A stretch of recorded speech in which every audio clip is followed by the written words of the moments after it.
sell some really neat 1793 large cents belonging to Dennis Loring.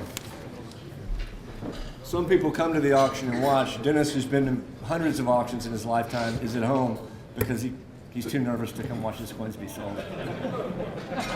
So Dennis, I know you're watching on Heritage Live. Best of luck to you, buddy. Bitcoin, lot number 20. 600,000, go to 650, 625, I've got 650, back to you at 7. Need 700.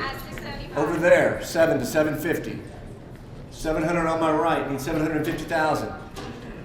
700 on my right, that's the high bid in the room in Orlando, need 750. 700's in, go to 750, got somebody on the phone over here. 750, 800 okay? Yes, thank you, now 850. 800 on my right, need 850. 850 to you. Any other players?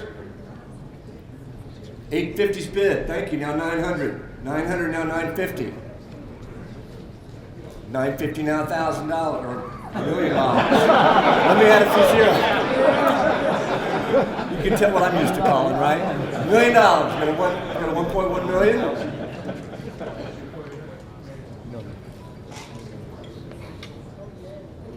I got $1 million in the room. 1.1 million. Now 1.2. 1.15. You may be done. Go to 1.2 on the phone. 1.15 million is the high bid. 1.2 is looking pretty good at this point. Bid, now 1.3 back in if you want. No? 1.2 million on the phone. Looks like he's out. Anybody else want to spend 1.3 million on a large cent? 1.25 anymore? I'm 1.2 actually. 1.2 anymore? 1.3? $1.2 million. Wow.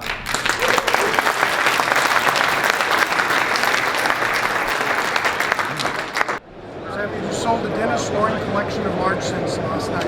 What was it like being on the auction block selling those coins? Exciting as usual, David. The copper people, they're a fun group. They're active bidders, and obviously the prices were good. We sold the $1.2 million coin last night, and Dennis being a personal friend, I really enjoyed being a part of it. You've been involved with the copper people for a while. What's it like working with them in such a specialized area? Well, it's a lot of fun. I've learned a lot. I knew very little about copper coins going in, and I'm still what I would consider a neophyte, but I know a lot more than I did. But the most fun is the friendships that I've gained. It's really the Early American Copper Society, and it really is a society. We're a social group, and we visit with one another, and we've become good friends. It's been a lot of fun. And what does that tell you about the economy, that a small copper painting trades for more than $1 million in this economy? Boy, I tell you, that's a question I'm not sure anyone has the answer to. It's probably an indicator of how passionate collectors are, and maybe there's a little bit of the tangible moving out of the non-tangibles into tangibles. I think that might have something to do with it, but I think it's more just about the passion of the collectors. John, you've just come from the Dennis Loring large cent sale. Yes, sir. What'd you think of the prices? I was impressed. It's nice to see a 1793 cent bring over $1 million. The coin that brought 1.2 million used to actually hold the world record for most expensive coin, large cent sold at auction. It doesn't hold that record anymore, but it's nice to see it bring 1.2 hammer. It's a good price. And what's the fascination of this area of coinage? Why are these so popular? Well, it's the first pennies. They're the very first issues from the U.S. Mint. They're the beginning of every cent collection, and pretty much any U.S. coin collector starts with cents, so this is kind of the hot spot, and ever since 1860 or so, these have been where the action is.